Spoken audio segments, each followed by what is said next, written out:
Who are we? Nobodies! Speak for yourself. Okay. We're Canadian filmmakers with the dream of surviving financially on the backs of our films. Welcome to our show where we bring people along on our film journey. Maybe we can learn a thing or two. Maybe we can teach people a thing or two while drinking beers. I mean, if you can't drink beers while filmmaking, what's the point? We are Fable Forest Films, failing our way to success. Welcome to Jurassic Park. I mean, our show. First frames first. Welcome to episode 25.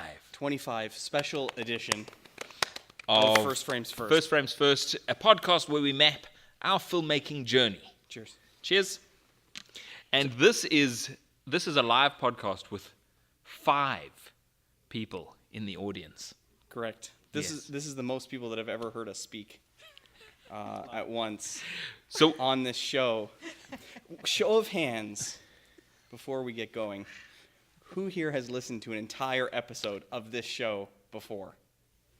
Oh, get the shit out of me. Are you crazy? You guys are the best. You're the best. That was like, oh my God. What is that in It's percentage? quality material. I didn't know that you guys did a podcast, right? I watched it. It's silly. It's very silly. We started in March of 2017. Yeah. And really the whole point is to just keep ourselves moving, you know, talk about the film journey, what we're up to every couple weeks, drink beers. Yeah. So beer is an essential part of the talking, but it also kind of keeps us on track. Does it? Not the beer. Oh. The talking. Every single time. Every time we sit together and we talk about our journey, we talk about our goals, the things that we want to do, and so it keeps us thinking about what's the next step for us and what are we going to do next. Yeah. So it's kind of, it just keeps the bullseye clear. So tonight is a crazy special episode. Yeah. We just screened our short film that we've been discussing on the show multiple times, My Huntsville Muse, as well as our feature-length film, Bickerman's Grove, live at the Apollo Cinema in Kitchener, Ontario. We just had I'm lying, but we had a full crowd. Yeah. And then everybody's left because... I've rarely seen it this packed. Yeah, I mean, it was ridiculous. Did you lay down with all the seat space you had? No, actually, you know, it was, I've seen less. Oh, well, Oh. that's I've been to shows with less. That's awesome. Me too. What show is that?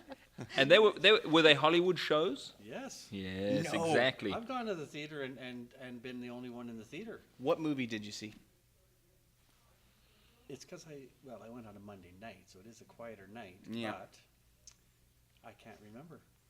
So in the audience, we have Danny, also a filmmaker from Kitchener, Waterloo. That's right. Jenna, aspiring actress and student, wonderful. Derek Lackenbauer, returning guest and all-around wonderful human, lovely gentleman, star of Bickerman's Grove. Cameo in My Huntsville Muse and Yes. star of I Was a Greenhouse. Correct. Yeah. And my dad, Ken Green, first time on the show, Yes. a longtime fan Oh, yeah. of mine. A super fan. fan. Super fan. Your dad is a super fan. Yes, that's true. So just a note, guys, if you guys want to say anything, just direct your voice at that microphone there, and Yell loud. and speak loudly. So how are you feeling right now? First of all, how are you feeling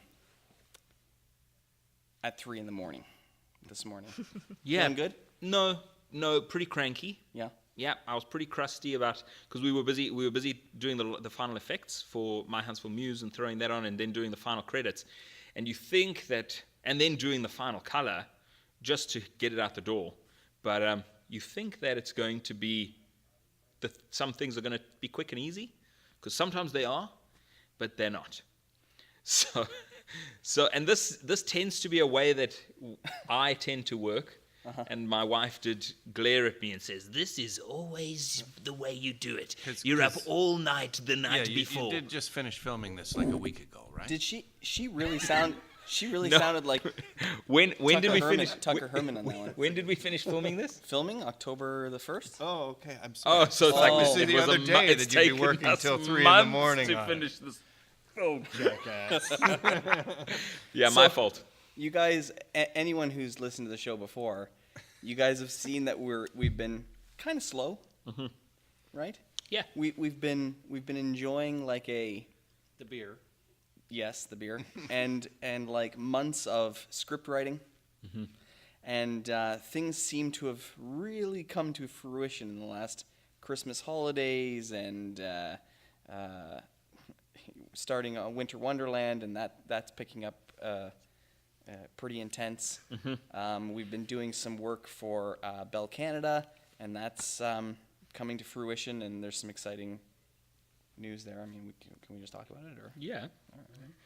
And but everything seems to be piling on. So yeah, the last couple nights we've been trying to get this thing moving, and Adrian at one point said, "Oh yeah, no problem, almost done. Just need to add the guitar, touch up the dialogue, put the FX on the book, do the credits, the color grading."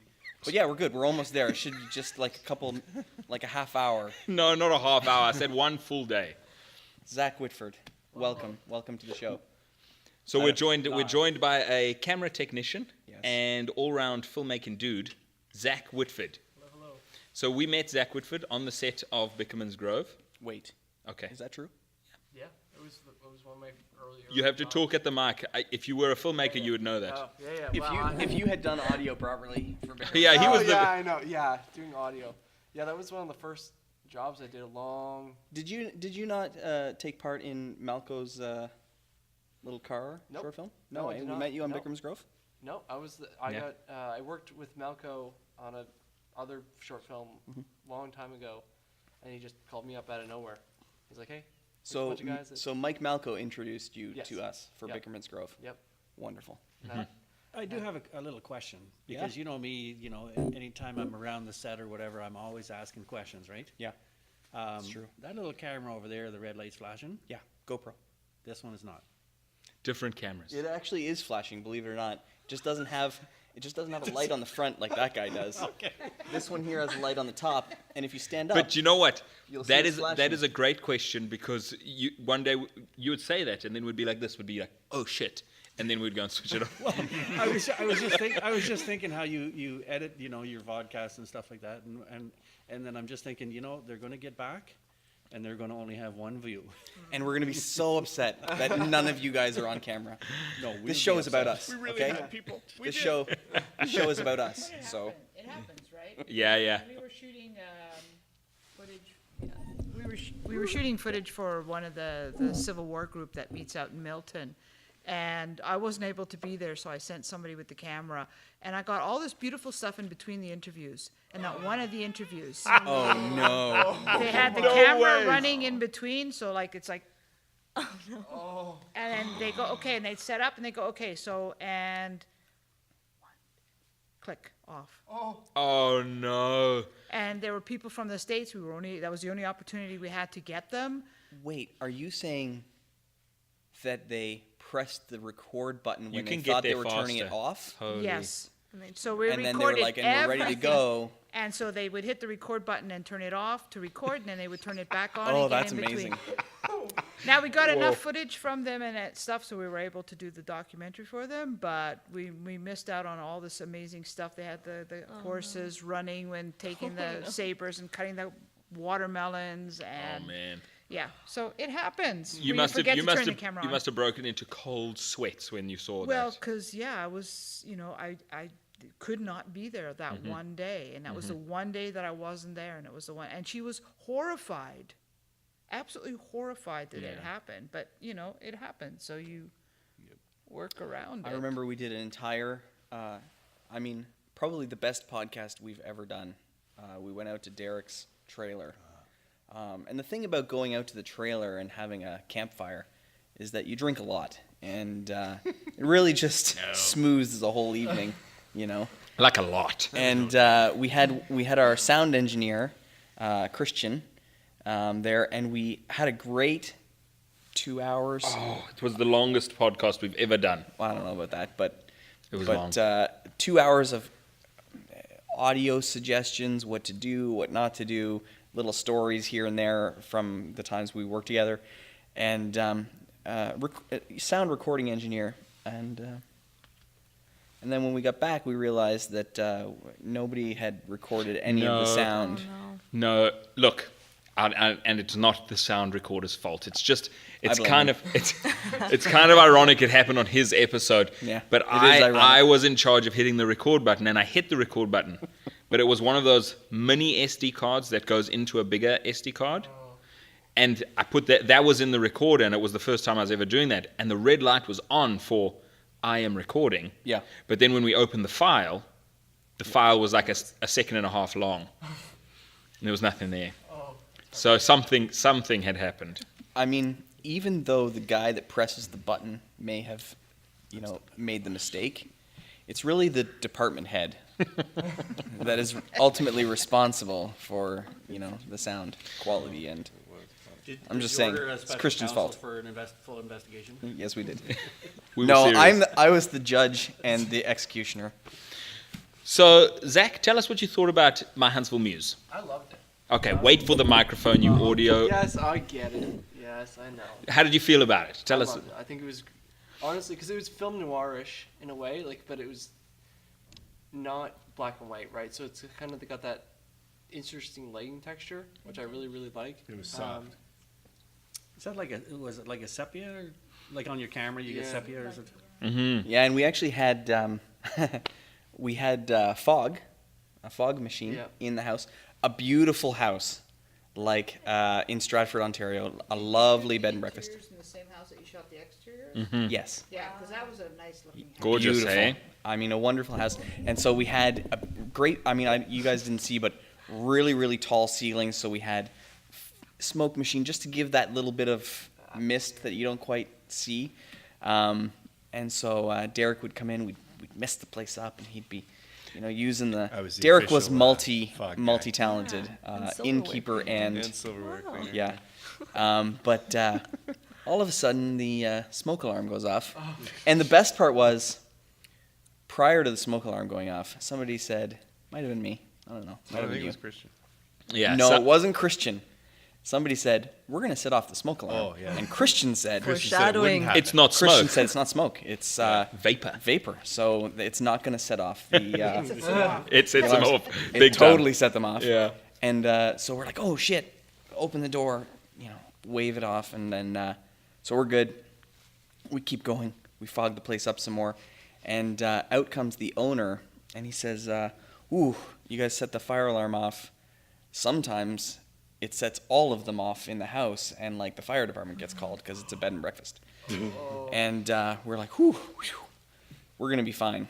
So then we smoked it up some more, and and of course then We'll be one went off, fine. and then they all went off, and then he ran out to make some phone calls, I assume. I don't know. Yeah. Yeah. Call off But the masses. yeah, that was funny. Yeah. So let me ask you this, guys, because this was a concern of mine, and you guys, I'm going to think of you guys as like a test audience for the film. Did you guys get it? Like, did you understand? And it's if you didn't understand, it's not because it's any fault of yours. It would be our fault as the filmmakers for not explaining things correctly. What did you guys understand happened in the film? Let's start with Jenna because We're Derek. talking about Bickerman's Grove now. No, No, let's we're start talking with about My Huntsville Muse. My Huntsville Muse, the short film. Yeah, Jenna.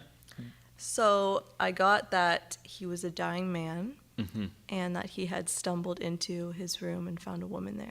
But it wasn't his room, was it? That's what I didn't know about that because he said, oh, well, it was in my room. But Okay. Okay. I can't imagine there being somebody in his room and him not knowing about it. Okay. So that was a little bit confusing to me. But I got the concept of him making the book about her. And I don't know if she was physically present there or if that was him kind of reminiscing about and playing that out for the audience. But I love the part where she hits the book and it's that transition to his book. So I really liked it. I thought it was beautiful, yeah. Thank you very much. Anyone else? Yeah. Sorry.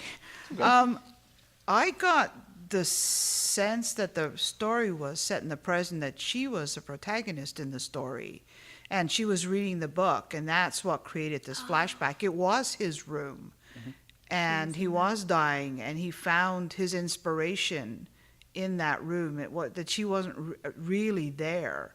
It was just that room was his muse, because he goes and he turns the record player on, which indicates that he knows this space, because you don't go into somebody else's room and start messing around with things. And so when she saw that and she read that, I think that there was a connection for her when he described her, or this imaginary person that was the muse that inspired him. And that's why she runs out at the end, because she realizes that there's something happened somewhere along the way. Yeah, I like that. Beautiful, Danny. That's a really great interpretation. It and you know what? It's a little different to ours, but I love that one. Yep. That she is a muse. He's going to write a book, and she's the physical manifestation of his inspiration.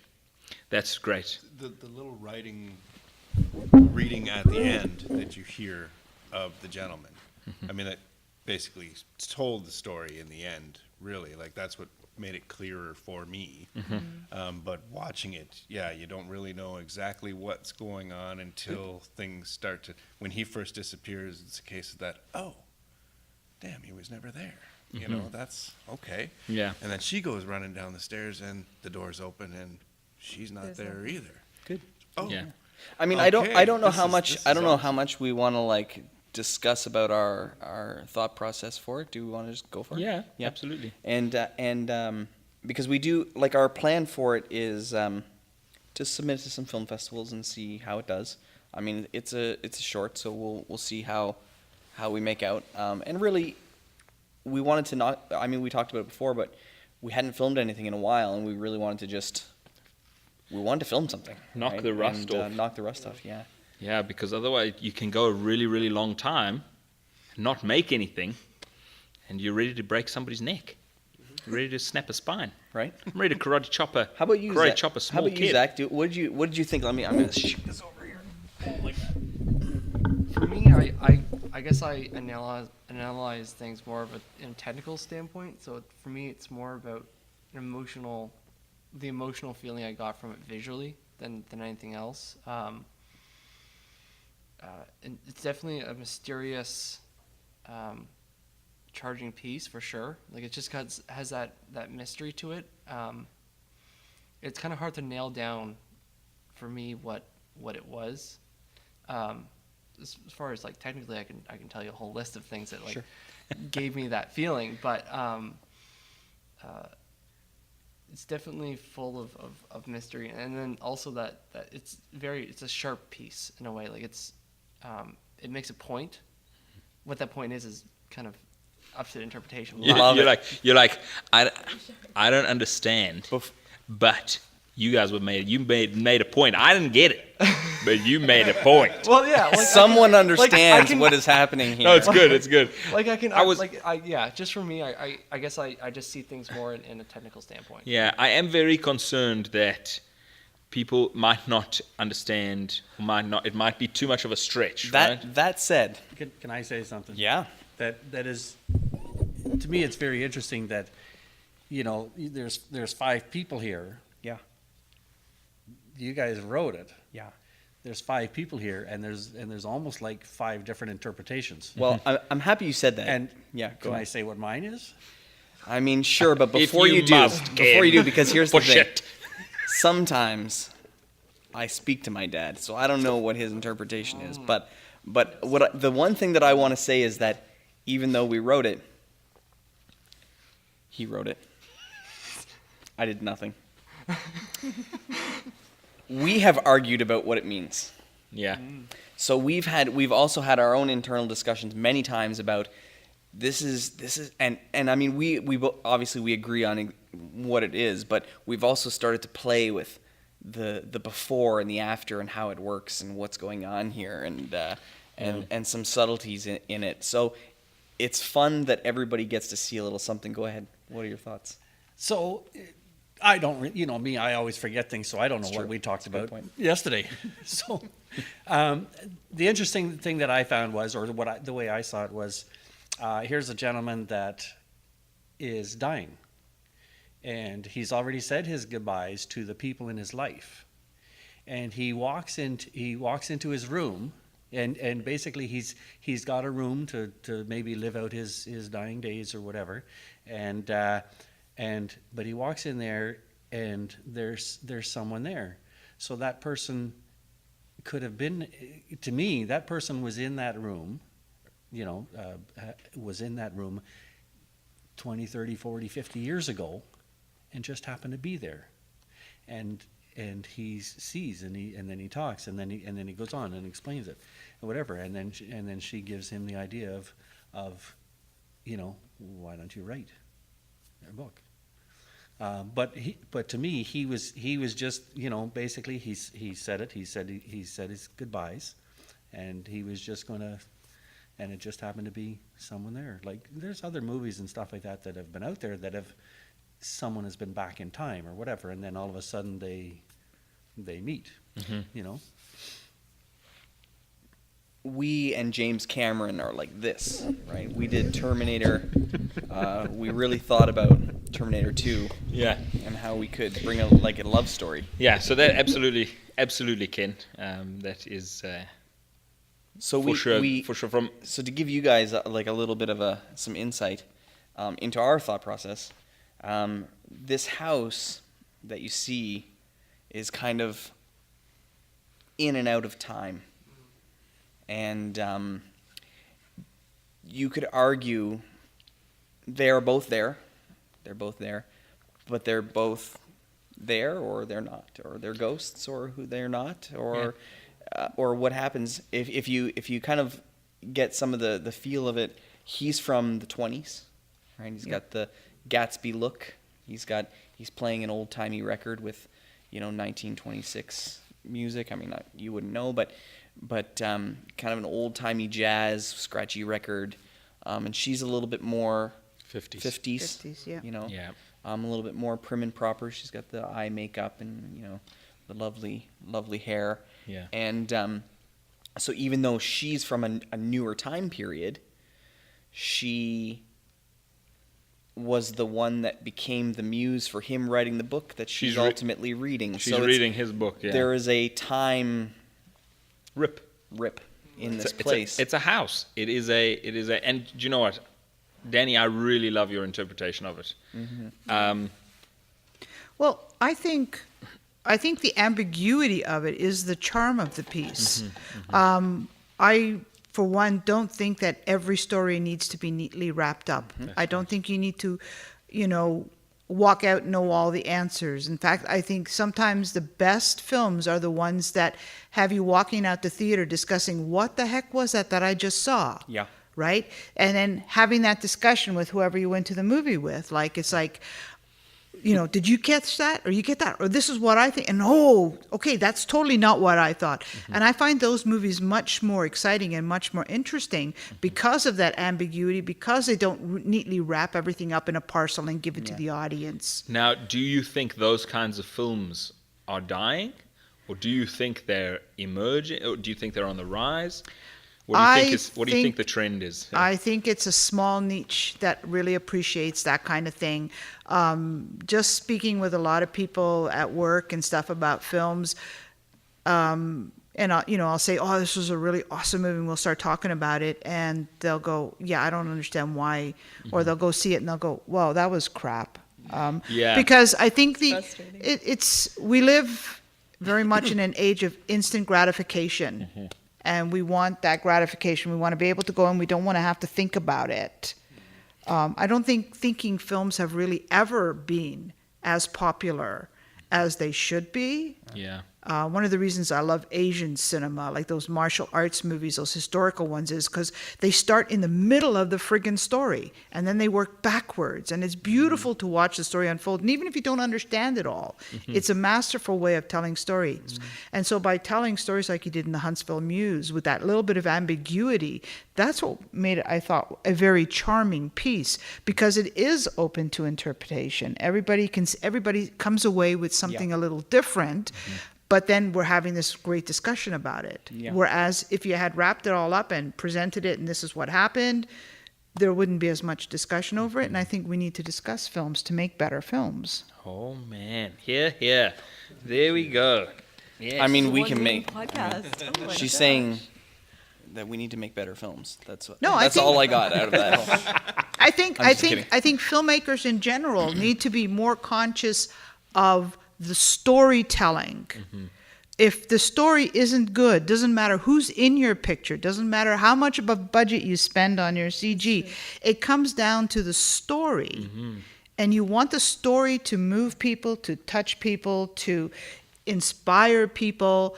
And whether it's, like the Huntsville Muse with the ambiguity, it's charming. It generates that discussion. And I think that as, those of us who do make films, we need to be conscious that the story is the most important thing in the film. I absolutely agree with you. Story is absolutely the most important thing. There is nothing, like if you don't have story, you haven't got nothing. It is the foundation of every great film. Every film, yeah. I see your face. You wanted to say a thing. Help Can we it. just have a loose mic? Yeah, just Oh, there you go. You can take it off, yeah. Just when you're talking, just hold it still. Yeah. with films in general, if you're looking at blockbusters and stuff like that, that don't necessarily have a great story, but they're visually, they're exciting and all that. Sure. And to me, it seems like the lesser known movies, or that don't get, the big box office appeal or whatever, are, to me, those are the ones that have a better story. I mean, the thing is that, and I think we've talked about this before too, is that the box office wants blockbusters. They want a Marvel movie after Marvel movie. They want Star Wars. They want Transformers. It has to be spectacle. Correct. It cannot be. You can't and I am to blame for this too. It can't be a movie where you're like, oh, I would have the same effect if I watched it at home on TV. Yeah, I just went to the see cinema is a specific place for a specific kind of movie. Yeah. Like you can enjoy a great film at home. You don't this is the way things are right now. So the cinema is getting designated for the Marvel movies, for the spectacular. Ann and I went to see 3 Billboards for Ebbing, Missouri. I saw that in the other day. theater, which we normally would not do. But I had returned home from a vacation. I watched the Golden Globes. They had talked about all the different movies, and I was like, man, I want to see something. And we went out, and it was amazing. But again, you're right. You don't have to sit in the theater to get the full experience of that movie. Of that kind of movie, Right, you you don't. You go for the roller coaster. So that's why the blockbuster is becoming so. So I just about suppose popcorn. it makes you think, are the people that are trying to do theatrical releases for small, kind of more intellectual films still doing the right thing? Well, and the landscape is completely different. I mean, you don't. What is the reach of a theatrical release? If you're going to release in 5 cinemas across Canada, why do and you're going to get 100 people to see your movie, and it's going to cost you X number of dollars to get it into those cinemas? What's the point? Because you have worldwide or you have nationwide or whatever region you're going for, at the click of a button through your aggregator. Maybe there is a, and when we find out, we're gonna let you know. But maybe there is a wrapper around. You've got a movie that's a little bit smaller, but a distributor believes in you. They think that you're going to be successful, and they're going to put it to VOD. They're going to put it to DVD. They're going to do a stretch. And what they need to do is they need to hit certain markets. They need to put it into theatrical because, let's say, you can't get into TIFF unless you had a theatrical release. Let's Or just whatever. say. Yeah. So maybe there's, like, for instance, You're checking a box. You cannot, and I know that there's lots of Oscar rules, and Oscars are coming up, but you can't even apply for the Oscars unless you had a theatrical release in New York City and Los Angeles for 1 week at least. So there's things that you have to do in order to check the check boxes. Well, there's a number of, because I've just now started entering films and film festivals. I'm just comfortable now. A little further Sorry. away. Oh, a little bit further away. I'm just comfortable now with my filmmaking, and I think I'm starting to really put out things that I'm very proud of now that I've started the circuit. And there are a number of festivals that actually say that, you know, these are the festivals you want to enter if you want to be seen at, you know, any of the big festivals like TIFF, or if you want to be in the Oscar contenders, or if you want to show at Cannes, you know, you have to go into these festivals, and you have to not just be in the festival, but you have to win in the festival in order for them, and they'll promote you, and they'll you know, put your film in front of the people that need to see it to get that Oscar nomination or whatever. But it's really interesting because it is so difficult. So just as a question for you guys, and because we were talking a little bit about the theatrical versus the sitting at home and watching movies. I watch movies all the time. I love my Netflix. I get to see things that some really amazing stuff that I never would have seen anywhere else because it wouldn't have been anywhere else. Yeah. And they're doing some really good series in that. But Netflix, of course, is not something that's very easy to get your stuff onto.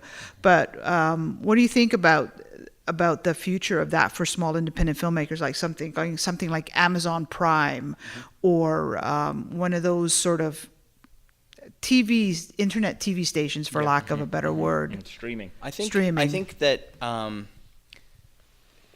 you know, you listen to some podcasts and you listen to some people and they talk about barrier to entry, right? So they talk about, you know, back in the, you know, olden days, you know, and independent filmmakers still had to be rich. You know, you still had to afford all the film and, you know, all the people that could make this thing happen. Now the barrier to entry is so easy. Anybody could go out and make a film with their iPhone.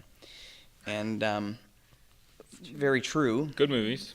But you still have to make the film, right? I mean, yes, you can film with 4K on your, you know, your BlackBerry or your iPhone, but you still have to write something. And you still need a story. And you know what you need? story. You need someone to act their ass off. Right.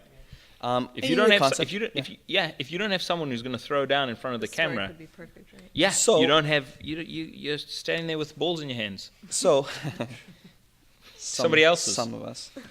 But anyways, they talk about barrier to entry, but there's also barrier to entry for those platforms, right? Not all, right? Some are much easier to get into. People that have been watching our show have kind of seen our journey putting Bickerman's Grove and I Was a Greenhouse onto video on demand. So there is a process to, you know, you can put your own stuff on iTunes and Amazon, not Amazon Prime, but Amazon and Google and those types of things. But to get to Netflix, there is another step, right? You know, it does have to do with certainly quality, but also genre, also who's in your film, right? So if you do a genre film like a hardcore action film or like a horror film, you maybe don't need a named actor. But if you're doing a drama, right, or you're doing a Shakespearean ghost comedy, You need an actor. You need an actor. People, okay, I mean we have actors, but you need. That's not what I meant. You need a named actor. You need somebody where they're like, oh, I've seen Derek Lackenbauer, So- 14, you know, in 14 things. So I will say that, and we think about distribution a lot because it's if you can close that circle and you can make a little bit of money with your film, you can make another film, which is the whole goal here. Right. And the truth of the matter, in my opinion, is that there's just too much. You're not going to see those same films that rise up and take over the world like you used to. You have thousands and thousands of films coming out every year, and they're going onto YouTube, they're going onto Amazon Prime, they are going. Netflix is picking and choosing what they want because they have such a huge audience base. Yeah. Everybody wants to be on Netflix, even if they get paid peanuts, because everyone will see their movie. Millions and millions of people will see their name on the screen, and that gives them a huge amount of leverage in building their next project. So, but the truth is that you need to build your own audience. Like you have to, like you have the capability of putting it on Amazon Prime, or you have the capability of putting it on to Google Play or any of these iTunes or any of these platforms, but you need to drive people to your movie. And that's going to be the future.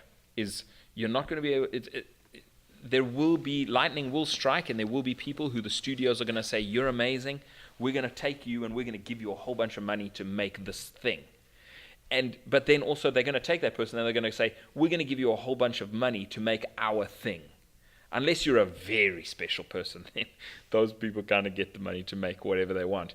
But the likelihood for the rest of us, the normal filmmakers who are in the trenches slogging it every single day, is that we're going to continue to make movies and hopefully build an audience of people who enjoy watching what we make. You're your own best marketer, right? I mean, Kevin Smith says the exact same thing, right? He says, he didn't advertise for his last movie, and he says, I make movies for my Twitter following, right? Because he has 2 million people. If I've got 2 million Twitter followers, I just need some of you guys to come and watch my film, and you're following me. That means you're my fan, and you're going to come and see my thing. And I don't need a lot of money to make the next thing, right? Because I'm not making these huge, giant Hollywood pictures. I'm making the things that I love, that my fans love, and we're in it together, right? And I think maybe that's what this show and the other things that we do is kind of part of that. Mm-hmm. Yeah. Yes. So because you're still in early stages, are you going to experiment with different genres, until you build up a fan base, Yeah. and then eventually the fan base might say, we want to see this. Yeah. We want to see this. Absolutely. If you can build up enough people, and you can actually take a poll and be like, what would you like to see? Because we want to continue making. We're going to make it with our flavor. It's going to be ours. But what are we going to do with that? We can make a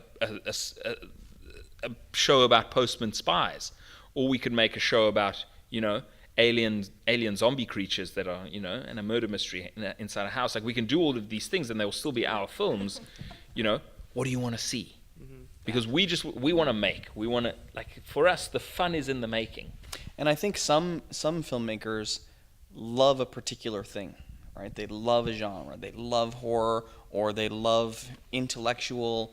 They want to do true stories, The Post or The Darkest Hour, and they want to get into that nitty-gritty. And I think we have, concepts in every genre. We have things that we love because we just love to tell stories. It doesn't necessarily have to be a love story or, a comedy or a drama.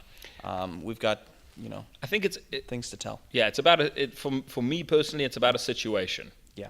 Every story is about a situation that arises. So for Greenhouse, it was the situation that the whole film is built around. It's about this man who he cannot play his guitar because it will destroy him, but he is forced to play his guitar.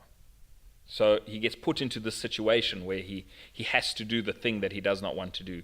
And those kinds of situations, I feel like that's what stories are built on. And whether you're kind of creeping people out, or whether you are making people laugh at you, I think, as long as you're finding those situations, then. Just a couple of things about Huntsville Muse. Yeah. What I found interesting was, it's basically a 4 minute, 5 minutes. 5 minute short. I was there and watched all of the filmmaking and, how long it took all day and different things. And so, we've been waiting all this time to see what was actually put in.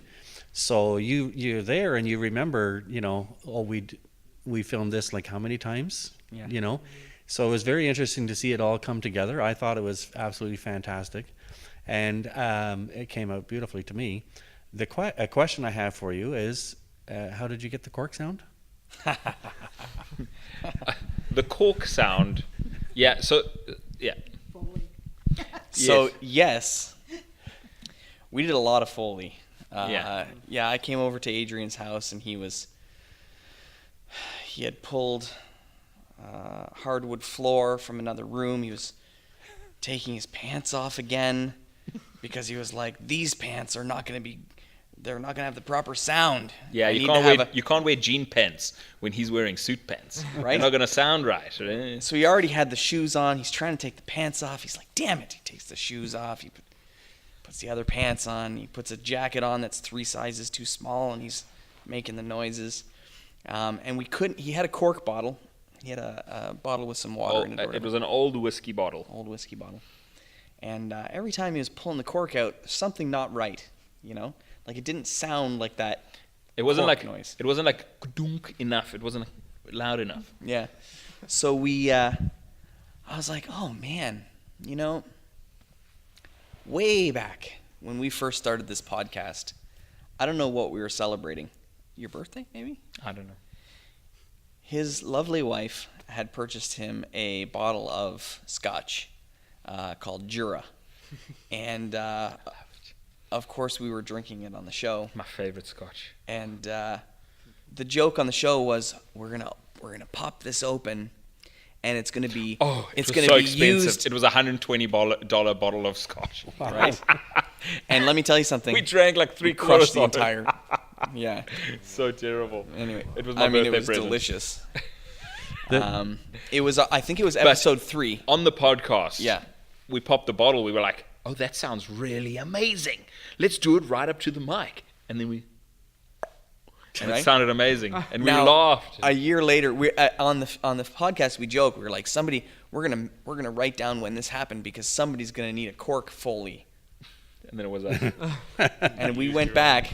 We hunted for the sound. We hunted for the podcast, and we found it. The funny thing is you know, when you're filming and all that. So in this short, you only saw him pop the cork once, and they had a drink and all that. Yeah. What people don't realize is how many takes Yeah. it took I think to we all realize how many. to get that, and how many times I washed that wine glass and put the cork back in. It was absolutely fun, and then just to see it like once, and you're going, "That's it." that was a lot of effort into that. Just for that. Everything is a lot of effort. Yeah. And another thing I got to experience this evening, had some family here to watch the movie. My mother arrived right back in with her popcorn just as it was starting. Yeah. Sat down, already missed my first little cameo Oh, spot. no. Yeah. And but before she knew it, right, they're sitting there and they're talking. Oh, and where's this? Oh, that's a nice looking house. Where is that from? You know, and You're like, Mom, watch the damn thing. And before they know it, it's over. My mom looks and she goes, "Oh, is that it?" It's like, "Mom, it's a short." "What is?" "The movie. They're called shorts." So because it was really short. They call it a short. And she's looking over at her girlfriends. "That's why it's a short. Because it was short." That's it so was good, though. amazing. It was good. I liked it. That's awesome. So some people don't Were you get the whole in it, short Derek? concept, right? Yeah. It was too short.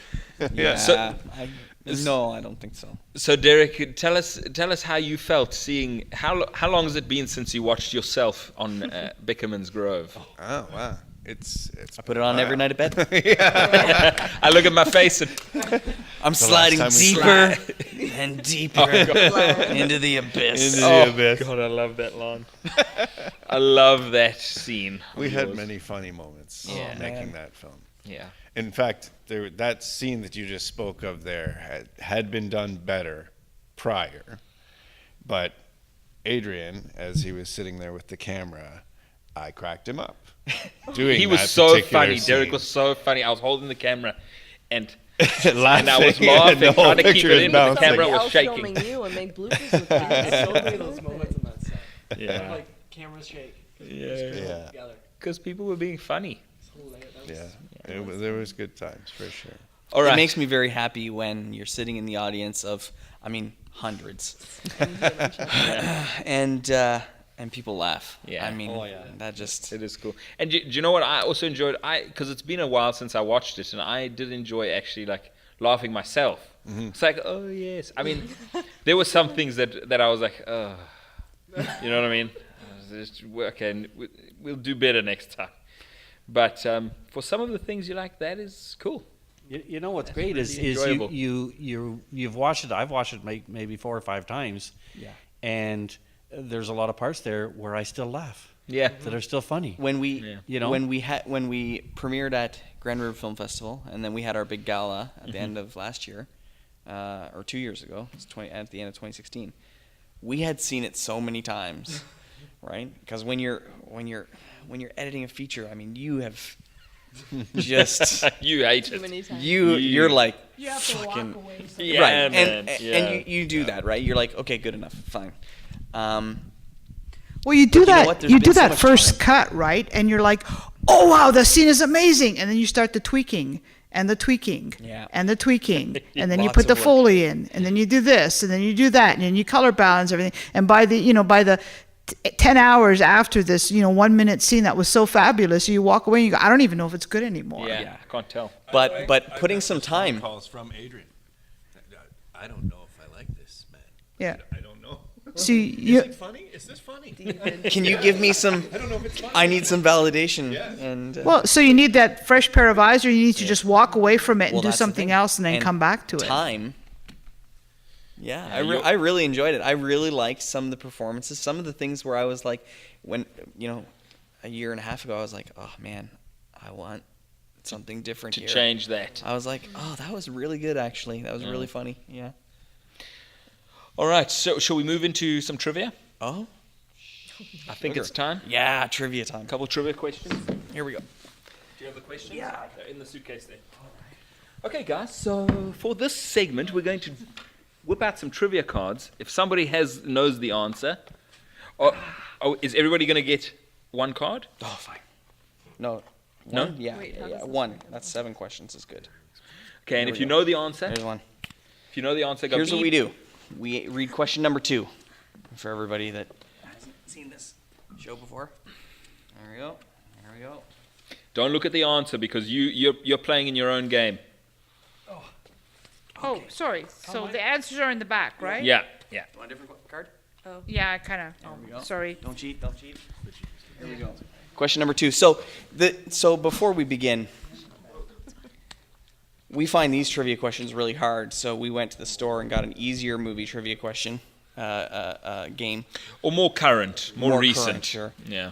But the reason we started this trivia is because as filmmakers, we just don't know enough about films. So we started having this trivia segment on every show, see what we could figure out, maybe learn a thing or two. And then to wrap up the show, we're going to jump into our Desert Island movies. Oh, This is going to be fun. yeah. Let me go first. 'Kay. Okay. Who spoke the controversial words, "You should be very proud that you've stood firm and had refused to be intimidated by the threats of a small bunch of Zionist hoodlums," at the 1978 Oscars? Tom Cruise. 1978? Okay. Can you repeat that again? Yeah. Got nothing. That's a long question. Okay. You should be very proud that you've stood firm and have refused to be intimidated by the threats of a small bunch of Zionist hoodlums at the 1978 Oscars. I'm just going to throw Robert Redford into the mix. I don't know. 78. It was I have no Cruise, idea. and then he ran away. Because he always runs in every movie. It's like in his contract. Well, It's like, I will run full speed in But this it's a movie. robot run. Yeah. 'Cause it's the arm pumping. It is. And he's just going full out. The Cruise. He's just like, 78. throwing your answers there, speaking to the mic. Don't be afraid. De Niro. Nothing. De Niro. De Niro. Michael Caine, just for shits Yeah, and giggles. Caine. No idea. Good. Nothing. Tom Cruise. Vanessa Redgrave. Nah. I was gonna say that. No ideas. Do you know what? I don't know who she is really. Yeah. I know her name, but I don't Anyone? really. See? She was in the movies. Gotta do our homework. Yeah, she was. Who's got Here we the- go. I feel Danny, ashamed. you're up. I feel So, ashamed. question 2, you said? Yep. Read into the mic. Okay. What Beatles film was originally titled 8 Arms to Hold You? Beatles film. Eight. I'm gonna say 8 Abbey- days night. I'm gonna say Abbey Road. I don't know. All I know is that The only one I know is 8 days a week. Yeah, I would think Yellow Submarine because of octopuses, right? because it was that was a movie. Octopus's Garden. No, Octopus's Garden. Yeah, Yeah. the Octopus's Garden. Yellow Submarine was a movie. It was a cartoon. Is that, Oh, is that there you go. Anyone consensus? else? So I'm wrong on that too. Can we have a drum roll? Yeah. Help! Oh, not Help! I need somebody. Help! Not everybody. Okay. Not just anybody. I'm sorry. Okay. Sorry. Who wrote or co-wrote the screenplays for Reservoir Dogs and Pulp Fiction? Robert Rodriguez Quentin Tarantino. co-wrote. I mean, of course he did, but everybody knows it's him. Isn't there somebody else? I don't I know. think it's Tarantino. I mean, Or Tarantino's the Rodriguez. main guy. Tarantino's the main guy. Oh, Co-wrote, co-wrote, too. then Co-wrote. Probably Rodriguez. Or who's his producing partner? Who is Tarantino's producing partner? Let's say Tarantino. Okay. Who wrote or co-wrote? It's wrote or co-wrote. Yeah, Tarantino. Come on. Tricky, yeah. Okay, is that the answer? Yeah. Yep. I get a point. No, you don't. What? We all get a Tarantino? point. No. We all said it was We all said Tarantino. Yeah. I think he said Rodriguez. No. All right, fine. We all Tarantino. Everybody gets a point. We mutually agreed. That's Canada's crazy. basically socialist. Yeah. Universal healthcare. Universal points for trivia. Universal trivia points. Go. But there's a long waiting line. Son of bitch. Sorry. You speak, baby. What film had Sean Connery on Jupiter's moon? Outland. Yeah. Awesome film. You said it very Ah, confidently. yeah. Outland. Yeah. Wow. Francis McDermott was in that one. Good film. Just a We disc. said it simultaneously. Just a discllaimer here, and this think is why Danny wins. this is why I usually never play movie trivia games with my son. Yeah. I don't know anything.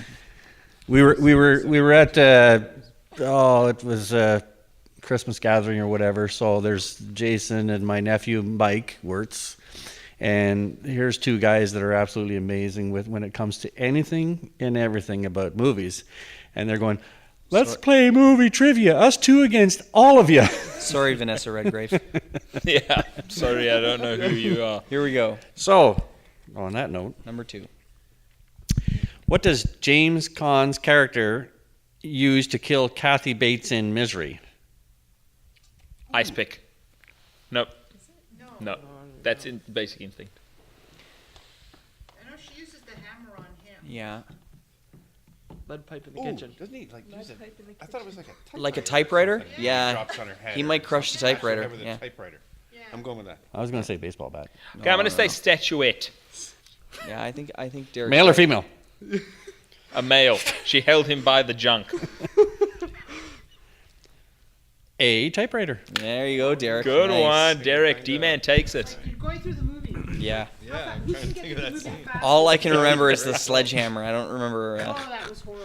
It was just like, That was one of those films that actually irks me while I'm watching it. Yeah. You know, oh my god. Oh, I gotta go watch Woman that. needs With, to die. I gotta go watch that with Connor immediately. All right. Come on, Zachy. What was the name of the band's swan song film? I'll repeat it again. Please do. What was the name of the band's swan song film? The band is called Swan Song. What is the name of their film? Yeah. I'm going to go with Swan Song. Me too. I'm gonna go with the Ugly Duckling. why not? The Ugly Duckling, I like that one. Thanks. All right. The Last Waltz. Cool. The last Christoph Waltz. Yeah. All right, here we go. So I feel like Danny and D-Man are Leading tied. it. Yeah. Here we go. This is the tiebreaker. What actor began filming Back to the Future only to be replaced by Michael J. Fox? Boom, Derek. You just got crushed. You got crushed. You got crushed. They were more than halfway through the film, and it That's wasn't right. working. Yeah, that's right. Wow. I didn't know. And Zemeckis went to Spielberg and was like, It's not working. it's not working, bro. Whoa. Yeah. Michael J. Fox. Let's do a quick time check. Well, Eric still. Okay, we got 4 minutes, and then they're gonna kick us out. So here's what we're gonna do. The other segment that we like to have on the show, we like to hear what everyone's 3 desert island movies are. But since we're in a rush, we're going to ask you guys for the one movie that you want to bring to a desert island, essentially the movie that you're going to watch over and over and over again for the rest of your existence. Take it away, Zach. God. Oh no. What are you doing to me? Don't worry, it's not a tattoo. It's just a film opinion right now. You're not allowed to watch any more movies Yeah. for the rest of your life. You can walk out of here and you can pretend you didn't say anything. I'm gonna say Her. That's a Her? yeah. It's an odd movie, but yeah. Okay. I don't know. I don't know something about that movie. Intriguing. It gives A me very this- modern decision. You are choosing a movie with no real women in it. No, I know that. Okay, I get you. I know, because but that's what just like that's a- what's going to happen on the desert island. Yeah, you gotta Essentially- prepare, man. What he's gonna do is he's gonna get a piece of wood. He's gonna carve it. He's gonna put it in his. gonna scar- He's gonna put it in Yeah, his it's pocket. Wilson. Yeah, He's gonna put it in his Scarlett pocket, and Johansson, he's a gonna be little like- etching. Yeah. What were you saying? Yeah. Yeah. Put a little Listen bit to of, make a voices. little hole. Put a little bit of moss on the hole. Yeah, it's good news. All right, Dad. Let's get... You have a real opportunity to say Bickerman's Grove here. I'm just... Thank you. Thank you. We don't want to hear second choices. But I'll bring it with me, but I think the DVD player I have can only play one movie, which is? the first Jason Bourne movie. Oh. The Bourne. That the Bourne, is a The great. Bourne Identity. Yeah, Great great movie. Where he And the kills that best one. first guy in the kitchen when they first go back to his apartment. That scene is awesome. Yes, and I mean the scene in the diner when he's like, "I know that I can run 700 meters before I need to." You're like, I know that there's I love four- this guy. Yeah. yeah. I know that guy knows how to handle himself, and I can eat a bacon sandwich and then do 20 push-ups before I pass out. It's amazing. That is exactly the line. Derek, now what you need to do is remember what you said last time. I know. Because we're gonna go back and check because we can. Because we got the Foley of the cork. I'm I'm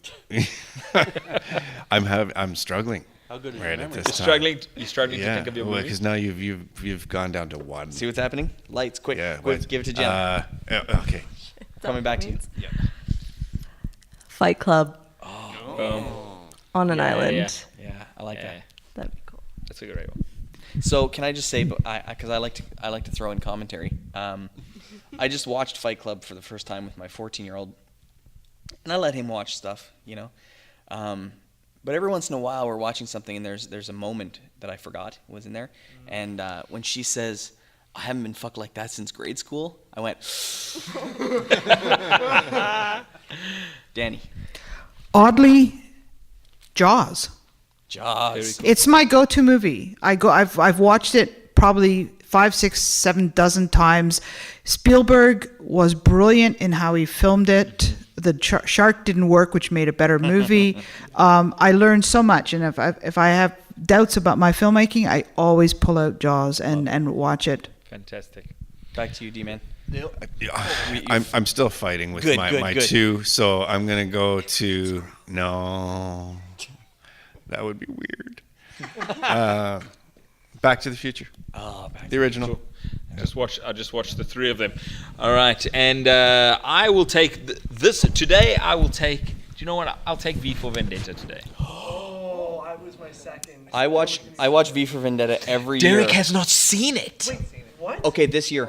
This This year, year, we'll have November a the popcorn 5th. evening. Yeah, November the 5th. It's naughty a date. man. All right, I watch ladies every and year. guys, thank you so much for joining us Really? for this Am I chopped episode liver? That's of fine. First Frames First. Oh, go for it, Jason.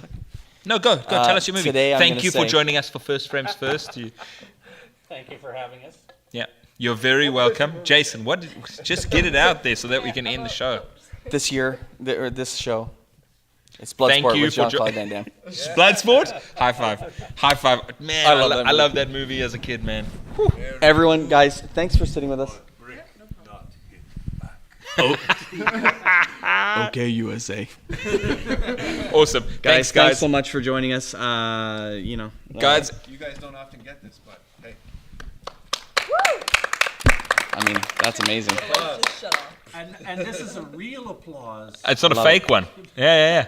Okay, thanks so much, everybody. And follow along at firstframesfirst.com, or you can follow us at The Fable Forest on Facebook, Twitter, and Instagram. Dream big. Work hard. Thanks for watching. First frames first. Yes. First Frames First. Thank you, Jason. Welcome. If you enjoyed, head over to our website, www.thefableforest.com. Check out our films and sign up for our newsletter where we will send you exclusive content. Hit us up on our socials, Facebook, Twitter, Instagram, always at The Fable Forest. And share our show with your friends. It'll really help us out a lot. Dream big. Work hard.